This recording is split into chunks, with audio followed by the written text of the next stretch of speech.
श्री गणेशाय नमः. गरुड पुराणातील 15व्या अध्यायामध्ये भगवान कलियुगाचं वर्णन करतायत. या कलियुगा माझारी अवतारण धरी मी श्रीहरी, क्वचित ममांश सात्विक धरित्री अवतारोणी धकरिती धर्मरक्षण. भगवंत म्हणतात गरुडाला, हे कलियुग 4 युगात अतिघोर आहे.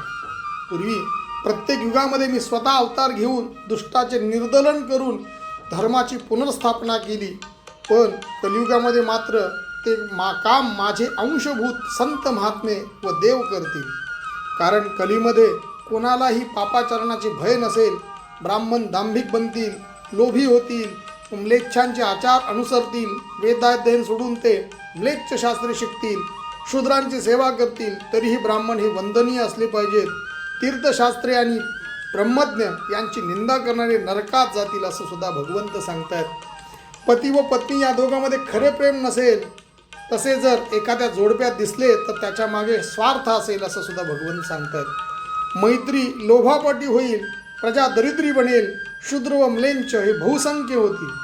पुष्कळ स्त्रिया स्वैरिणी व व्यभिचारिणी बनतील, पतीशी काडीमोड घेतील, पती मेला तर दुसरा करतील आणि त्यांना इतर जणही पाठिंबा देतील.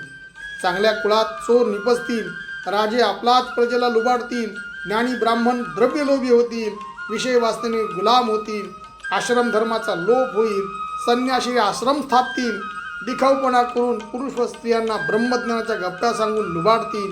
सर्व समाजात भ्रष्टाचार माजेल, पिता पुत्र, पती पत्नी, धनी व सेवक यांच्यात प्रेमभावना राहणार नाही. वरवरच्या देखाव्याला भुलून ढोंग्याला साधू, प्रवचनपटूला पंडित म्हणतील, लग्न न करता एकत्र राहतील. द्रव्य कमावणे हा सर्वश्रेष्ठ पुरुषार्थ ठरेल. वारंवार दुष्काळ पडेल, महापूर येतील, लोभ धरून ब्राह्मण भ्रष्ट होतील, लोभापोटे तीर्थयात्रा करतील, हरिहराची पूजा करतील, लोकांकडून यज्ञ करवितील, शिष्यवर्ग वाढवतील. सर्व समाजात एखादाच स्वधर्मचरणी व सदाचारी असेल. सर्व समाज स्वैराचारी बनेल, अधोगतीच्या मार्गावरून धावत सुटेल. यास्तव स्वकर्मच आचरावे, नित्य माझे नामस्मरण करीत जावे, यामुळे सद्गती प्राप्त होईल. जर जो मनुष्य कलियुगात वागला नाही, मात्र 84 लक्ष योनीच्या फेऱ्यात तो अनंत काळपर्यंत भ्रमण करीत राहील, हे निश्चित असं भगवंत कलियुगामध्ये सांगतायत. कलियुगामध्ये हरिनामाचं स्मरण, हरिकीर्तन, त्यानंतर भगवंताचं दर्शन, भगवंताचं स्मरण करीत जावं असं ह्या 15व्या अध्यायामध्ये भगवंत गरुडाला सांगतायत. जय श्रीराम.